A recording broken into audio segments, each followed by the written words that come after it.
Le maître d'hôtel me reconnut aussitôt, dès que notre famille franchit les portes du « Le Marseille », le restaurant le plus prestigieux de la ville. Je vis qu'il m'avait reconnu, mais il n'en laissa rien paraître. Toujours aussi courtois et impassible. « Bonsoir », prononça ma sœur Sophie d'un ton hautain. « Une table au nom de Dubois. Nous sommes 4. » Je restai un peu en retrait, observant mes parents et ma sœur rejouer leur éternelle comédie, exhiber leurs vêtements de luxe, leurs montres coûteuses, et cette assurance propre à ceux qui se croient élite. En réalité, ils n'avaient même pas voulu m'inviter à ce dîner d'anniversaire pour papa, mais l'image sociale, comme toujours, avait primé. On ne pouvait tout de même pas laisser croire que la fille aînée des Dubois avait disparu. « Par ici, je vous prie », dit le maître d'hôtel en nous guidant à travers la salle élégante. Je perçus les regards furtifs du personnel, de légers hochements de tête qu'il tentait de dissimuler. Sophie balaya ma simple robe noire d'un regard chargé d'un mépris à peine voilé. « Je suis surprise que tu ne sois pas venue encore avec une tenue de fin de solde, Claire. Certains d'entre nous ont des priorités un peu différentes des étiquettes de luxe, » répondis-je calmement. « Oui, comme à peine réussir à payer le loyer de ton minuscule appartement, » ricana-t-elle. Maman nous lança un regard d'avertissement, une fois installées. « Les filles, s'il vous plaît, c'est l'anniversaire de votre père. » Papa s'était déjà penché sur la carte des vins, le visage crispé devant les prix. « C'est du vol pur et simple. » Je me retins de sourire, songeant au véritable prix de gros de ces bouteilles. « Claire ferait bien de vérifier les prix à l'avance, » murmura Sophie à maman. « On ne sait jamais, elle pourrait encore nous couvrir de honte. » Un serveur s'approcha de notre table, Jean-Luc, l'un de mes meilleurs collaborateurs. Je vis aussitôt la manière dont ma famille le perçut, juste un autre, membre du personnel. « Tu es sûr que tu peux te le permettre ?» reprit Sophie en étudiant la carte. « Peut-être devrais-tu te contenter d'une simple entrée ?» Et soudain Jean-Luc parla. « Ravi de vous revoir, mademoiselle Dubois. Votre table habituelle était réservée pour une autre compagnie ce soir, mais j'espère que celle-ci vous conviendra. » Papa faillit s'étrangler avec son verre d'eau. Le menu échappa des mains de maman. Le visage de Sophie passa de l'arrogance à la stupeur en un instant. « Tout est parfait, Jean-Luc, » répondis-je avec un sourire. « Merci. »« Votre vin habituel, mademoiselle Dubois ?» dit-il avec une politesse imperturbable, comme s'il n'avait pas déjà ébranlé tout leur univers. « Oui, je vous en prie. » Un Bordeaux millésime 1982. Papa pâlit. Cette bouteille coûtait plus cher que sa cotisation mensuelle à son club privé. « Claire, » balbutia faiblement maman. « Que se passe-t-il » Je pris une gorgée d'eau, savourant l'instant. « Oh, je ne vous avais pas dit ? J'ai racheté le Marseille il y a 6 mois, avec tout le groupe de restaurants. » La mâchoire de Sophie se décrocha littéralement. Elle ouvrait et refermait la bouche comme un poisson hors de l'eau. « Mais tu vis dans un petit appartement ? Tu fais tes courses dans des magasins ordinaires ? » « Parce que c'est mon choix, » dis-je simplement.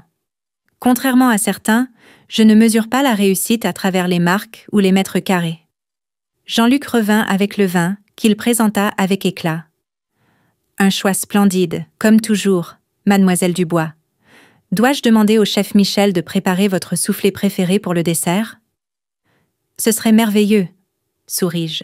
« Et, je vous prie, servez-nous le menu dégustation.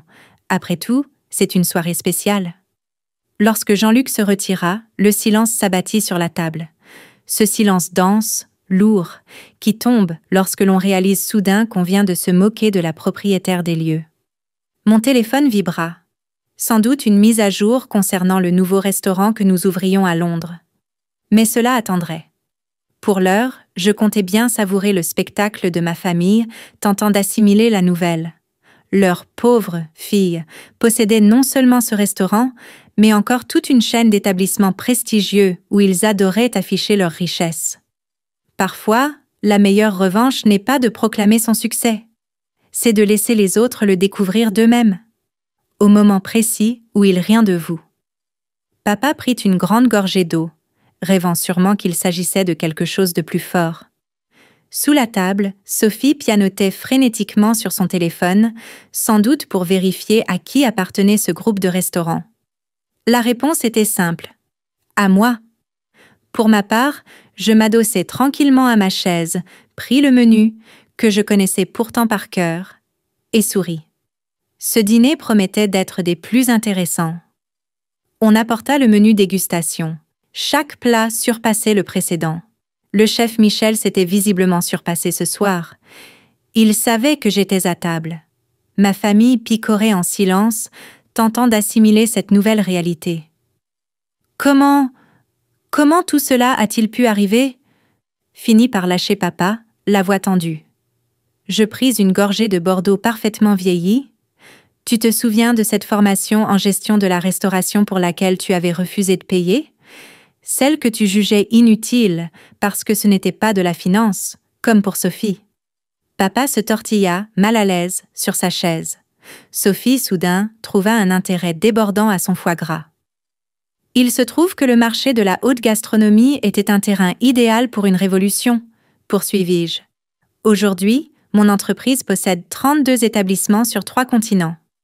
La fourchette de maman tomba avec fracas sur son assiette. 32?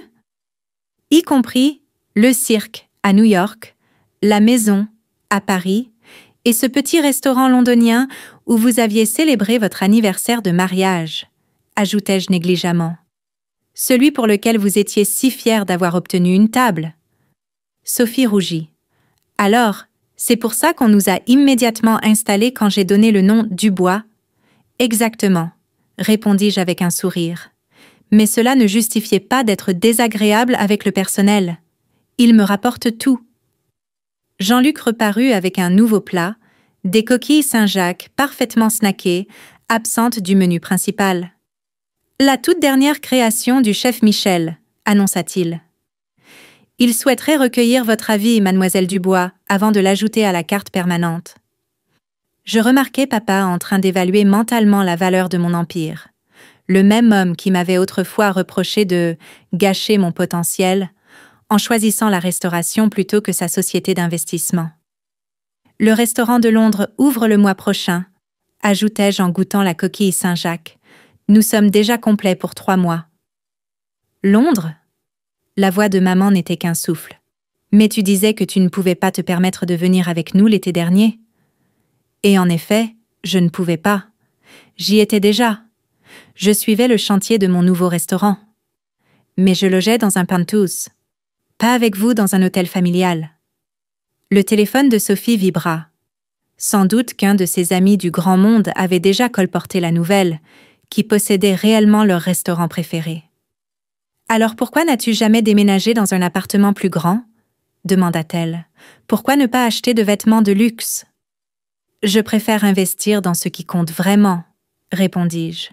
Offrir à mon personnel les meilleurs salaires du secteur, leur garantir une couverture santé et une formation. Créer quelque chose de réel, plutôt que de jeter de la poudre aux yeux. Le sommelier s'approcha avec une nouvelle bouteille. « Mademoiselle Dubois, le groupe d'investissement est revenu. Ils proposent encore de racheter le réseau. »« Dis-leur comme toujours, Philippe, » répondis-je avec un sourire. « Pas à vendre, à aucun prix. » Papa manqua de laisser tomber son verre. « Un groupe d'investissement ? Morgan Stanley, lançai-je négligemment. Ils essaient de nous acheter depuis plusieurs mois. La semaine dernière, ils ont proposé 12 années de bénéfices. L'expression de son visage était inestimable. Le banquier d'affaires qui avait jadis rejeté mon projet se retrouvait à présent complètement abasourdi. Maman se pencha en avant. « Ma chérie, pourquoi ne nous as-tu rien dit? Nous étions si inquiets.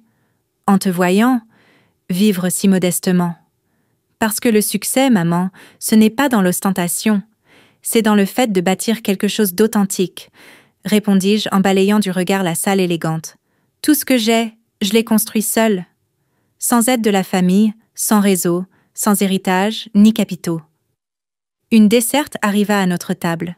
Le soufflet mythique du chef Michel, accompagné d'un porto vieilli, valant plus cher que le sac de Sophie. « Joyeux anniversaire, papa !» levai-je mon verre. considère que ce dîner est pour moi, comme tous vos repas dans mes restaurants au cours de l'année à venir. » Le porto était splendide, presque autant que les expressions sur les visages de ma famille, tentant d'avaler leur dessert en même temps que leur orgueil. Avec le café, l'atmosphère à table changea. L'arrogance de Sophie s'était évaporée, laissant place à un bavardage flatteur et maladroit.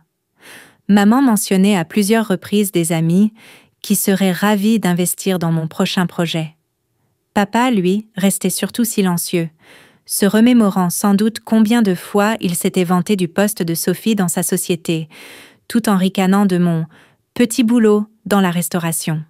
« Mademoiselle Dubois » revint Jean-Luc. « Le chef Michel souhaite vous voir en cuisine quand vous le voudrez. Il a besoin de votre validation pour le menu de Londres. » Sophie faillit bondir de sa chaise. « Oh, et moi ? Je pourrais venir aussi ? Cela m'intéresse tellement de voir. » « La cuisine est réservée au personnel et aux propriétaires, » répliquai-je poliment mais fermement. « Règles sanitaires. » « Tu comprends bien. » Maman tente une autre approche. « Ma chérie, il faudrait que nous organisions une fête. Tant d'années à avoir une fille, propriétaire d'un tel empire gastronomique. »« C'est amusant, » répondis-je. « Quand vous pensiez que je n'étais que la gérante d'un seul restaurant, il n'était pas question de célébrer. » Le sommelier revint avec une chemise. « La carte des vins pour Londres, mademoiselle Dubois, et aussi, Monsieur Bernard a appelé au sujet de Tokyo. » La tête de papa se releva brusquement. « Tokyo ? » ?»« Ouverture au printemps, » confirmai-je. « Mais je pense que Sophie pourra vous en dire plus. Elle y était justement le mois dernier. Elle a essayé d'utiliser le nom Dubois pour obtenir une table dans mon restaurant. » Sophie rougit. « Je ne savais pas. Que le personnel me rapporte tout. Que chaque tentative d'utiliser notre nom, chaque impolitesse, chaque plainte sur les prix, tout me parvient. » Je souris. Je sais tout ce qui se passe dans mes restaurants. Je me levai, rajustant ma robe bon marché. En réalité, une pièce sur mesure d'un atelier parisien. « Et maintenant, si vous permettez, je dois parler au chef. »« Mais c'est le dîner d'anniversaire de ton père, » protesta faiblement maman. « Et c'est moi qui l'ai payé. »« Comme tous les autres, » fis-je un signe à Jean-Luc. « Veuillez, je vous prie, veillez à ce que ma famille ne manque de rien. » En cuisine, le chef Michel m'accueillit avec son enthousiasme habituel et me présenta le menu préparé pour Londres. Nous discutions des accords mets-vins et des plats de saison, tandis que j'observais ma famille à travers la vitre. Regroupés, ils débattaient vivement. Mon téléphone vibra. Un message de Sophie. « Pardon. Pour tout. Pour la façon dont nous t'avons traité. » Un autre de maman. « Nous avions tort. Complètement tort. » Et enfin celui de papa. « Je n'ai pas vu. Ton ambition, ton potentiel. Pouvons-nous parler ? S'il te plaît. » Je tapais une seule réponse pour tous. Rendez-vous obligatoire. 3 mois d'attente, sans exception. Puis je revins aux créations du chef Michel. À l'empire que j'avais bâti, tandis qu'il m'ignorait. Au succès qu'il n'avait jamais imaginé. Tard dans la nuit, je marchais dans mon appartement modeste. En réalité, tout le dernier étage de l'immeuble, aménagé dans un style minimaliste que j'aimais.